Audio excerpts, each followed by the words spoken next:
Oke, Assalamualaikum warahmatullahi wabarakatuh. Good morning, my student. Selamat pagi semuanya. Kalian tetap sehat walafiat dan tetap menjaga kondisi dalam kondisi pandemi kali ini. Semoga kita diberikan selalu kelancaran dan kesuksesan dalam hidup ini. Amin ya rabbal alamin. Okay, my student, for the first activity today, would you please to enter in Google Classroom and you try to enter your present today. Kamu silakan masuk ke Google Classroom-nya untuk mengisi kehadiran kamu hari ini dengan menjawab komen dari Bapak ya. Okay, my student, for meeting today, we are going to discuss in your English book page 46 ya. In 46 you can see the detail of a global warming ya.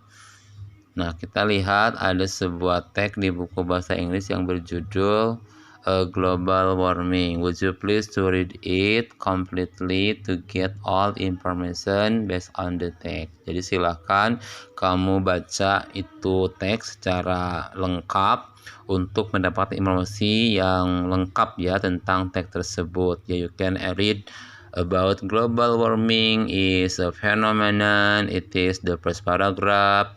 You can see the second paragraph. You read first of all. You can read the third paragraph secondly. You can read to the fourth paragraph. Furthermore, you can read the final one is a 5 paragraph in conclusion. Nah, itu ada 5 paragraf dari teks global warming tersebut. Silahkan kalian baca sampai paham, and then you can answer some question in discussion activity ya. Kamu lihat beberapa pertanyaan di kegiatan diskusinya.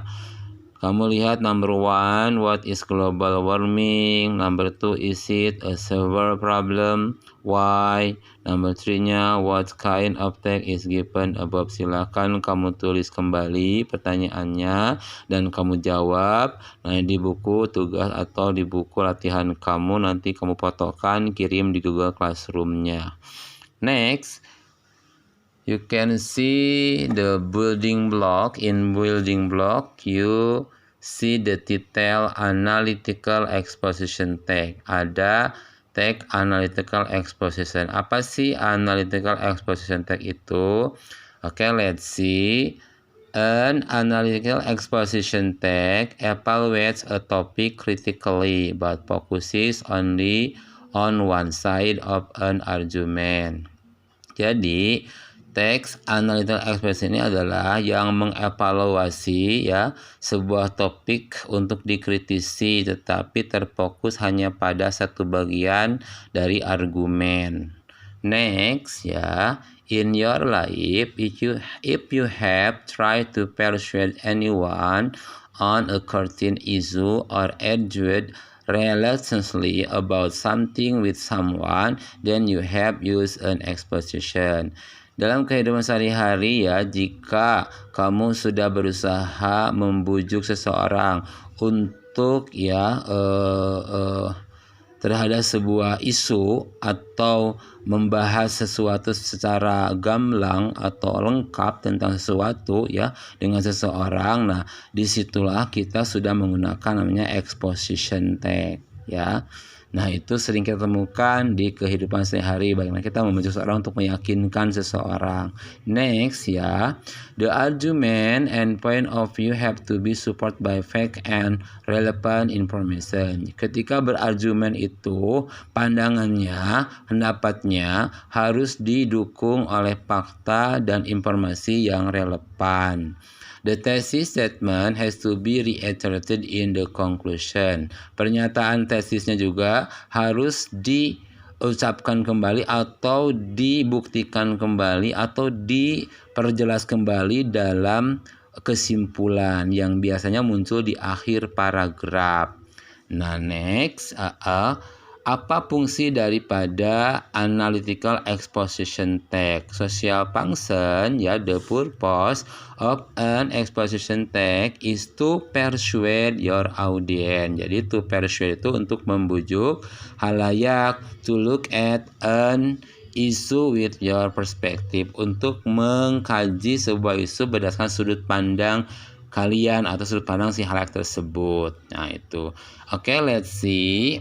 Berikutnya ada example of exposition text, di mana ada contoh-contoh dari exposition text, di mana ada speeches or lectures, itu adalah pidato atau ceramah-ceramah. Nah, dalam pidato atau ceramah biasa menggunakan persuade text atau analytical exposition text. Berikutnya ada editorial, itu biasa di majalah atau koran. Itu juga sama, ada kata-kata yang membujuk. Berikutnya ada newspaper article atau artikel-artikel koran. Di situ juga penting adanya kalimat-kalimat persuade atau bujukan. Berikutnya ada essay. Nah, dalam membuat essay atau tulisan tangan ini juga sama, kita memberikan pernyataan, pendapat atau argumen, juga untuk memberikan ajakan kepada orang lain untuk melakukan sesuatu. Itu ada contohnya seperti essay ini. Berikutnya ada juga political leaflet, atau disebutnya adalah selebaran tentang politik. Nah, juga sama dalam berpolitik juga itu ada sebuah persuade, bujukan orang untuk support, ya, untuk mendukung keinginan kita. Berikutnya ada lagi lecture atau surat-surat. Dalam surat pun kita lihat, ya, itu ada beberapa pernyataan untuk memberikan bujukan pada orang lain. Berikutnya ada legal defenses atau pertahanan keamanan, ya, itu atau pertahanan keamanan yang sifatnya legal, yaitu juga sama, di situ adalah kalimat-kalimat yang untuk membujuk orang lain. Jadi itulah contoh-contoh daripada exposition text, yaitu ada ceramah, ada editorial, ada artikel koran, ada essay, ada political leaflet, ada lecture, ada legal defenses. Nah, itu, ya. Jadi mudah-mudahan kalian paham tentang apa itu analytical exposition text tersebut. Nah, untuk lebih pahamnya silakan kalian catat di buku kalian, ya. Cari tahu di internet tentang analytical exposition text ini secara gamblang.